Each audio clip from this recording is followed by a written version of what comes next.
तो देखिए, बलौदाबाजार हिंसा पर गृह मंत्री विजय शर्मा का भी बयान सामने आया है कि घटना में सामाजिक नहीं असामाजिक तत्वों का हाथ है।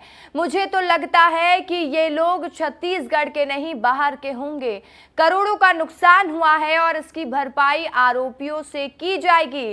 भाजपा ने जिन कांग्रेसियों पर समाज के लोगों को भड़काने का आरोप लगाया है उन पर भी एफआईआर किया जाएगा क्या? पर क्या है कि जांच में जिन जिन लोगों का नाम सामने आएगा सभी के खिलाफ सख्त कार्रवाई की जाएगी। उप मुख्यमंत्री विजय शर्मा ने इस बात के साफ संकेत दे दिए हैं। सामाजिक नहीं, ये पूर्णतः असामाजिक लोगों का काम है। समाज के लोग तो माननीय मुख्यमंत्री जी के न्यायिक जांच की घोषणा के बाद संतुष्टि जाहिर की थी। उसके बाद उनको धन्यवाद ज्ञापित करने के लिए एक सम्मेलन वहाँ पर था और बाद में जो कुछ हुआ है ये तो बहुत बड़ा दुर्भाग्यजनक विषय है, बहुत दुख का विषय है, बड़ी चिंता का विषय है। जिसने भी किया है, मुझे तो यहाँ तक भी नहीं लगता कि वो कोई छत्तीसगढ़ के होंगे। मुझे तो यह भी लगता है कि कहीं बाहर के ही होंगे। रायपुर कलेक्टर गौरव सिंह ने भी एक निर्देश जारी किया है। बलौदाबाजार की घटना के बाद सोशल मीडिया नजर रखने के निर्देश गौरव सिंह ने दिए हैं। रायपुर के कलेक्टर ने कहा है कि इस घटना के बाद सोशल मीडिया पर नजर बनाए रखे। पुलिस और सामान्य प्रशासन की टीम हमने एक्टिव की है, उसे और प्रभावी बनाने का प्रयास भी किया जा रहा है ताकि सोशल मीडिया पर कोई भी आपत्तिजनक चीज चले उस पर हम पहले से ही एक्शन ले सके। कलेक्टर ने इंटेलिजेंस को भी मजबूत रहने को कहा है। हमने सोशल मीडिया और जो पुलिस और सामान्य प्रशासन की टीम है जिसको हमने एक्टिवेट किया है, जो लगातार काम कर रही थी लेकिन उसको और प्रभावी बना रहे हैं, जिससे कि जो सोशल मीडिया पर कोई ऐसी चीज़ें चलें उस पर भी हम प्रभावी कार्रवाई कर पाए। और इसी खबर पर ज्यादा जानकारी के साथ मेरे सहयोगी खोमन साहू मेरे साथ लाइव जुड़ चुके हैं। खोमन, लगातार बलौदाबाजार की घटना को लेकर कार्रवाई की बात हो रही है, जांच की बात हो रही है, सियासत भी बढ़ती नजर आ रही है और सावधानी भी बढ़ती जा रही है। क्या अपडेट इस वक्त का आपके पास? देखिए, सबसे सुखद और अच्छी खबर यही है कि बलौदाबाजार में अब काम काज शुरू किया जाएगा, क्योंकि शायद सरकार ने कल दिन भर बैठक ली। बैठक करने के बाद साफ तौर पर अधिकारियों को दिशा निर्देश ये दे दिया गया है कि जो कलेक्टर ऑफिस है, एसपी ऑफिस है, जैसे पहले आम जनता वहां आवेदन करने के लिए पहुंचती है ठीक उसी तरीके से आवेदन करने पहुंचेगी, क्योंकि कामकाज शुरू हो जाएगा। दूसरी ओर आपको बताता हूँ रसिका, दूसरी ओर सरकार सख्त नजर आ रही है। जो भी बलौदाबाजार आगजनी घटने मामले में जो भी दोषी होगा उस पर कार्रवाई होगी और जो भी आरोपी उसमें पकड़ा जाएगा, जिसका भी नाम आएगा, तो जो भी उस घटनाक्रम में जो नुकसान हुआ है उसकी भरपाई उसी आरोपियों के पैसे से की जाएगी। तीसरी ओर अगर बात की जाए तो रायपुर कलेक्टर, इसके अलावा अलग अलग जिलों के कलेक्टर को ये निर्देश दिया गया है कि सोशल मीडिया में जो हिंसा भड़काई जाती है उस पर किस तरीके से रोकथाम किया जाए, इस पर भी नज़र रखने की बात कही है। और यही कारण है कि रायपुर के जो कलेक्टर है गौरव सिंह, उन्होंने जो इंटेलिजेंस है उसको मजबूत करने की बात कही है। क्योंकि रसिका, एक चीज़ देखने को मिला है, बलौदाबाजार जो आगजनी घटना मामला सामने आया उसमें 15 दिनों से इस तरीके का जो वीडियो है, जो हिंसा भड़काने वाला वीडियो है, वो लगातार सोशल मीडिया में तैर रहा था। और यही जो घटनाक्रम जो बलौदाबाजार में जो आगजनी हुई है, ये सबसे पहले नंबर पर मामला जो है वो सामने आया है। क्योंकि तो कुल मिलाकर समझा जा सकता है। दूसरी अगर चौथी बात कहूँ, चौथी बात तो ये है रसिका कि विस्तार न्यूज़ की खबर का असर हुआ है और एसपी और कलेक्टर बलौदाबाजार से हटाए गए हैं, क्योंकि पूरी जो घटनाक्रम हुई है उसमें कहीं ना कहीं जो कलेक्टर है और एसपी है उस पर गाज गिरने की खबर जो है विस्तार न्यूज़ ने दिखाई थी। तो कुल मिलाकर जिस तरीके से छत्तीसगढ़ सरकार इस पूरे मामले पर काम कर रही है, काफ़ी गंभीरता से कार्रवाई कर रही है और आने वाले दिनों में भी कार्रवाई देखी जाएगी। और कार्रवाई की बात भी लगातार कही जा रही है। और एक बात आपने बहुत महत्वपूर्ण कही कि सोशल मीडिया भी एक वजह है जिसकी वजह से प्रदेश में इस बात को लेकर बार बार जिक्र हुआ। वो वीडियो सामने आ रहा है जिस पर लोग लगातार चर्चा भी कर रहे हैं। तो इसलिए जरूरी है कि सोशल मीडिया में ऐसा कोई कंटेंट ना जाए, जैसा कि रायपुर कलेक्टर ने भी निर्देश दे दिया है गौरव सिंह ने कि ऐसा कोई भी कंटेंट ना जाए जो गलत मैसेज क्रिएट करने की कोशिश करे। तमाम जानकारी के लिए खोमन बहुत बहुत शुक्रिया आपका। तो देखिए, रायपुर से एक और बड़ी खबर आ रही है। कलेक्टर ने ली है राजस्व विभाग के कार्यों की समीक्षा। बैठक को लेकर कलेक्टर गौरव सिंह ने क्या कुछ कहा है वो बता देते हैं। राजस्व विभाग के अधिकारियों को निर्देशित किया गया है, लंबित प्रकरणों का तेजी से निराकरण किया जाएगा। आचार संहिता के कारण प्रकरण लंबित थे। राजस्व विभाग की दूसरी बैठक थी। पहली बैठक में दिए गए निर्देश का फीडबैक लिया गया। अनुविभागीय अधिकारियों ने रिपोर्ट सौंपा है। रिपोर्ट के आधार पर निराकरण के लिए निर्देशित किया गया है। सभी जितनी भी नालियां हैं उनको साफ करने के निर्देश दे दिए गए हैं। लगातार काम चल रहा है। आपके माध्यम से भी अगर कहीं पर कोई विषय आता है तो तत्काल बताएं। इस विभाग की चूंकि आचार संहिता लगी हुई थी, इसलिए बहुत से कामों की समीक्षा नहीं हो पा रही थी। अब उनको तेजी से किया गया है और ये आचार संहिता हटने के बाद दूसरी बैठक है। एक पहले बैठक ली गई थी जिसमें निर्देश दिए गए थे, उनके फॉलोअप के लिए फिर दूसरे 3 दिन बाद दूसरी बैठक ली गई है, जिससे कि लगातार जो राजस्व के मामले हैं उनको हम तेजी से निपटा पाएँ। मुंगेली जिले के 16 बेला के शिक्षा विभाग की जर्जर तस्वीरें देख लीजिए, जहां क्लासरूम से लेकर शौचालय तक की सुविधा लचर हालत में है। आलम यह है कि खंडहर होते जा रहे भवन में बच्चे अपने जान जोखिम में डालकर पढ़ाई कर रहे हैं। तस्वीर बता रही है कि दावे तो बड़े बड़े किए जाते हैं शिक्षा व्यवस्था में सुधार करने के, लेकिन जो तस्वीर है वो कुछ और ही बयां करती है।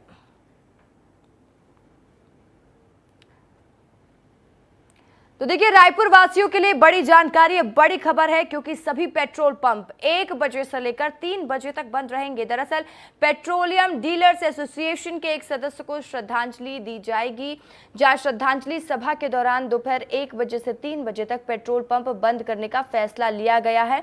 अगर आप चाहते हैं घर से बाहर निकलना और आप सोच रहे हैं कि हमें पेट्रोल मिल जाएगा, तो रायपुर में आपको 1 बजे से 3 बजे तक पेट्रोल नहीं मिलेगा, जिसके बाद 3 बजे से फिर से संचालित किया जाएगा। बता दें कि ये फैसला रायपुर पेट्रोलियम डीलर्स एसोसिएशन ने लिया है।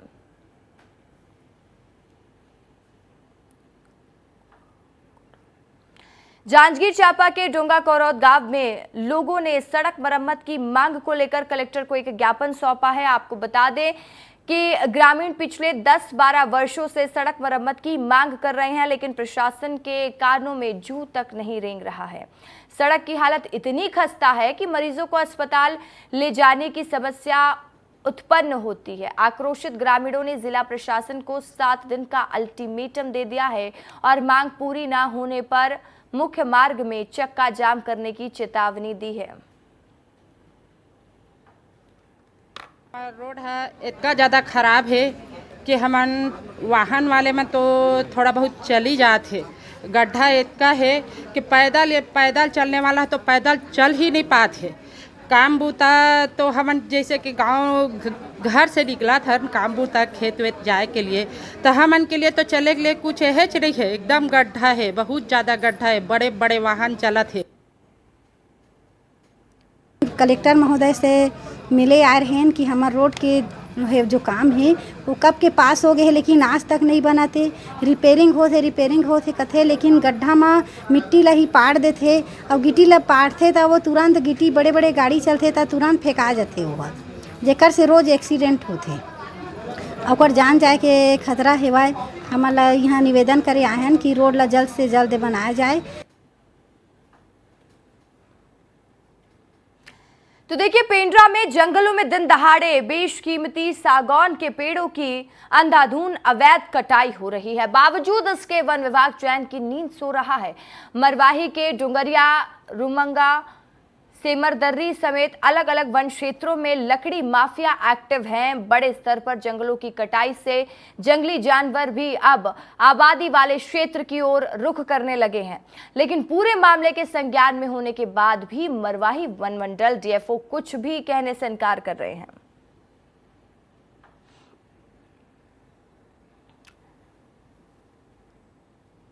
तो वहीं छत्तीसगढ़ के मौसम की बात कर लेते हैं। छत्तीसगढ़ में इन दिनों मौसम का मिजाज बदला हुआ है। राजधानी रायपुर समेत प्रदेश के कई जिलों में बारिश के आसार हैं।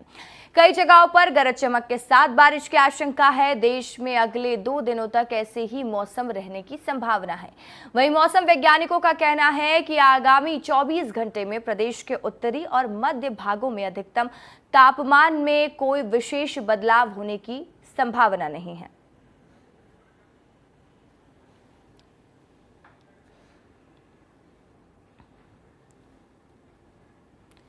तो रायपुर में आज से राष्ट्रीय आम उत्सव होगा, यानी कि 3 दिनों तक चलने वाले राष्ट्रीय आम उत्सव का आज शाम 4 बजे आगाज होगा। कृषि मंत्री रामविचार नेताम इस महोत्सव का शुभारंभ करेंगे। इस कार्यक्रम में कई विधायक और मंत्री शामिल होंगे। इस महोत्सव में आम की 150 से अधिक किस्मों का प्रदर्शन किया जाएगा। रायपुर के कृषि विश्वविद्यालय में इस कार्यक्रम का आयोजन हो रहा है। तो देखिए, आज रायपुर में आम उत्सव की शुरुआत होने जा रही है। राष्ट्रीय आम उत्सव मनाया जाएगा और 4 बजे से इसकी शुरुआत होगी और 150 ऐसी वैरायटी होने वाली है। अगर आप मैंगो लवर हैं, यानी आपको आम खाना पसंद है, तो आपको बिल्कुल इस महोत्सव का हिस्सा बनना चाहिए।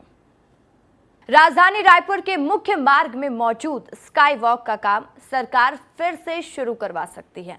आदर्श आचार संहिता खत्म होने के बाद सरकार ने संबंध में तमाम अधिकारियों से जानकारी मांगी है और उप मुख्यमंत्री अरुण साव का कहना है कि इस संबंध में जल्द फैसला भी ले लिया जाएगा।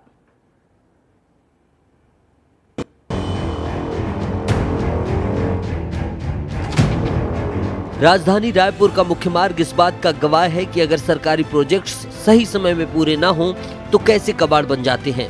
भाजपा शासनकाल 2017 में शुरू किया गया 77 करोड़ का स्काई वॉक आज तक पूरा नहीं हो पाया है, लेकिन अब आचार संहिता खत्म होने के बाद विष्णु सरकार इस प्रोजेक्ट्स के संबंध में निर्णय लेने जा रही है। उप मुख्यमंत्री अरुण साव ने इस मामले में अधिकारियों को तलब किया है। रायपुर के भीमराव अंबेडकर चौक से शास्त्री बाजार चौक होते हुए जय स्तंभ चौक के बीच सड़क में पिछले 5 सालों से स्काई वॉक के पिलर खड़े हैं। 2017 से 2018 तक स्काई वॉक का काम तेजी से चला, लेकिन 5 साल बाद स्काई वॉक में जंग लगने लगा है। राजधानी रायपुर में जब अधूरे पड़े परियोजनाओं का जिक्र होता है तो सबसे पहला नाम रायपुर स्काई वॉक का आता है। और स्काई वॉक की तस्वीर देखिए आप कि लगभग 5 सालों से ये स्काई वॉक इसी तरीके से अधूरा पड़ा हुआ है। इस पर कांग्रेस की सरकार आने के बाद में रोक लगा दी गई थी और जिसके बाद अब फिर से भाजपा सरकार आ गई है तो नई आस तमाम लोगों को जगी है कि ये स्काई वॉक कंप्लीट होगा या फिर इसका सार्थक उपयोग होगा। तो तस्वीर देख सकते हैं आप कि इस स्काई वॉक के जो सामग्री है, जो इसमें पार्ट्स लगाए गए हैं, वो भी जर्जर होने की स्थिति पे दिखाई दे रहे हैं और तमाम पार्ट्स पर जंग लगता हुआ दिखाई दे रहा है। इसके अलावा लगभग 50% से ज़्यादा का काम पूर्ण हो चुका है, लेकिन अभी भी जो चढ़ने और उतरने के लिए जो सीढ़ियाँ बनाई जानी थी वो पूर्ण रूप से कंप्लीट नहीं हो पाई हैं, जिसकी वजह से ये स्काई वॉक अभी भी अधूरा है। इसके अलावा पिलर्स के काम हो गए हैं और जो ऊपर में रोड बनाई जा रही थी, पाथवे बनाया जा रहा था, उस पाथवे का भी काम लगभग 70% जो है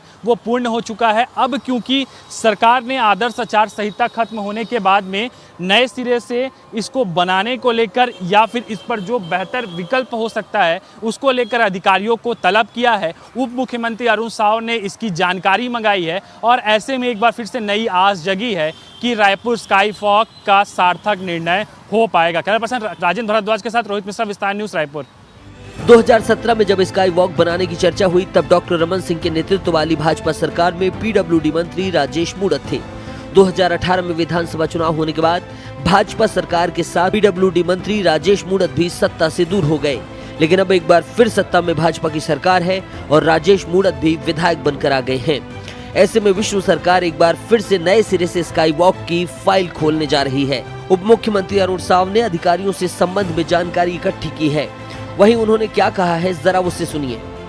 देखिए, जहाँ तक स्काई वॉक की बात है, मैंने विस्तृत रिपोर्ट मांगी है विभाग से और बहुत जल्दी उस रिपोर्ट का अध्ययन करके सरकार उस पर निर्णय करेगी। आज की परिस्थितियों में उन कामों की स्थिति और कामों की आवश्यकता, इन सब बातों पर विचार करके निर्णय करेंगे।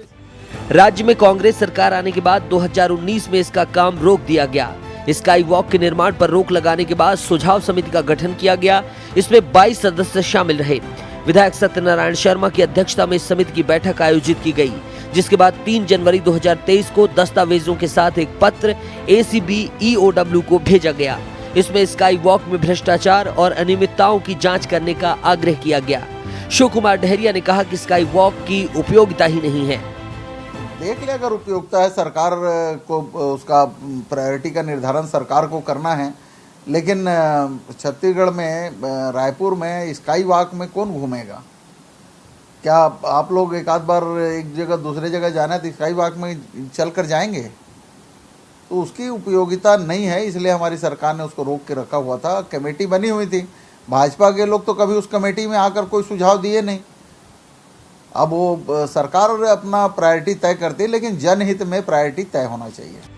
सरकार कई साल से अधूरे पड़े स्काई वॉक के प्रोजेक्ट को लेकर निर्णय जल्द देगी और इसके बाद राजधानी रायपुर के मध्य में खंडहर सा दिखने वाला स्काई वॉक काम आ सकेगा। विस्तार न्यूज के लिए रोहित मिश्रा की रिपोर्ट।